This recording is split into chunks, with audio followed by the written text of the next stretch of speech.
मथुरा आरोग्य hospital duty doctor द्वारा nursing staff को सही समय पर नहीं दिए जा रहे हैं दिशा निर्देश। मरीज के परिजनों द्वारा हॉस्पिटल पर गंभीर आरोप लगाते हुए बताया गया कि ना तो कोई पेशेंट के पास कंपाउंडर है और ना ही कोई वरिष्ठ डॉक्टर पेशेंट की देखभाल कर रहे हैं।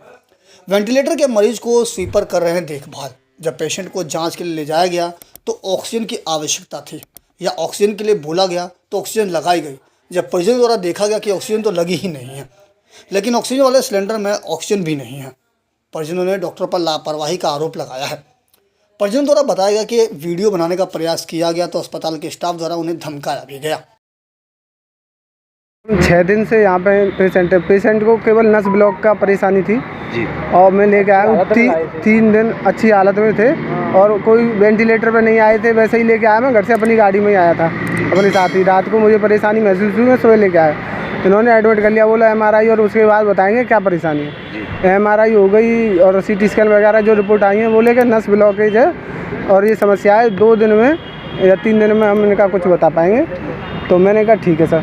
3 दिन हो गए सर। जो पंकज गुप्ता जी हैं सर, उन्हें वो कभी कभार आते हैं। जो एक हैं तन्वी नायर जी, वो पेशेंट को हैंडल कर रहे हैं। तो 3 दिन हो गए, मैंने AC के नीचे पेशेंट को डाल दिया है और AC के नीचे पेशेंट जो है गैर होश होने की हालत में और ठंड से काँप रहा है। मुझे देखने नहीं देते।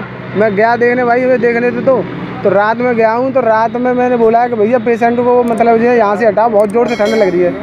कि नहीं ठंड जरूरी है। मैंने कहा भैया AC के नीचे पड़े हैं नहीं और बेहोशी की हालत में काँप रहे हैं ये। इसको लेकर आपने किसी सीनियर डॉक्टर को अवगत नहीं कराया? मैंने फिर वहाँ पे हंगामा किया तो डॉक्टर पंकज गुप्ता जी आए फिर रात में। संडे के दिन आए। संडे के दिन मैंने कहा भैया मुझे नहीं कराना इलाज, मेरे पेशेंट बाहर निकालो। तो 3 दिन हो गए, कोई इनमें फ़ायदा नहीं हुआ है।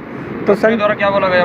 फिर पंकज गुप्ता जी आए, फिर उन्होंने आश्वासन दिया और उन्होंने मेरा पेशेंट का जो है बेड चेंज कर दिया और AC बंद करा दी। यहाँ भर्ती हुए, यहाँ इतनी लापरवाही है कि जब दवा देने के लिए वक्त आया तो हमें पर्ची दी तो पर्ची भी डबल दे दी।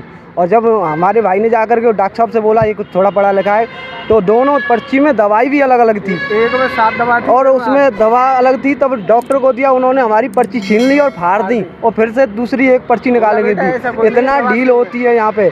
दूसरी बात, हमने वीडियो बनाने की कोशिश की, हमने सवाल किया तो बोल रहे हैं कि यहाँ की लाइट चली गई तो हम जिम्मेदार थोड़ी हैं। हमसे 7,000-8,000 रुपये बैठ के ले रहे हैं, 20,000 रुपये रोज़ ले रहे हैं और ये कह रहे हैं कि हमारी जिम्मेदारी नहीं है।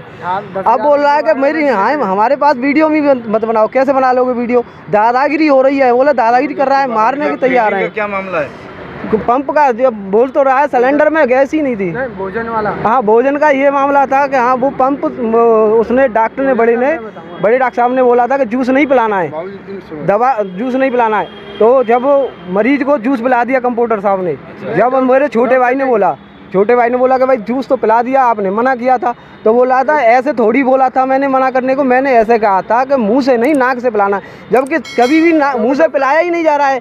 गए थे आप CT स्कैन कराने? CT स्कैन कराने नहीं गए थे, यहाँ पर आया हुआ था बस। अंदर हमने लिया था हॉस्पिटल के अंदर। मरीज के साथ वालों का कहना है कि यहाँ ऑक्सीजन नहीं थी, ऑक्सीजन सिलेंडर में नहीं, ऑक्सीजन सिलेंडर थी, थोड़ी बहुत थी। हाँ। ऑक्सीजन सिलेंडर में जब प्रेशर खत्म हो जाता है उसमें ऑक्सीजन बचती नहीं है।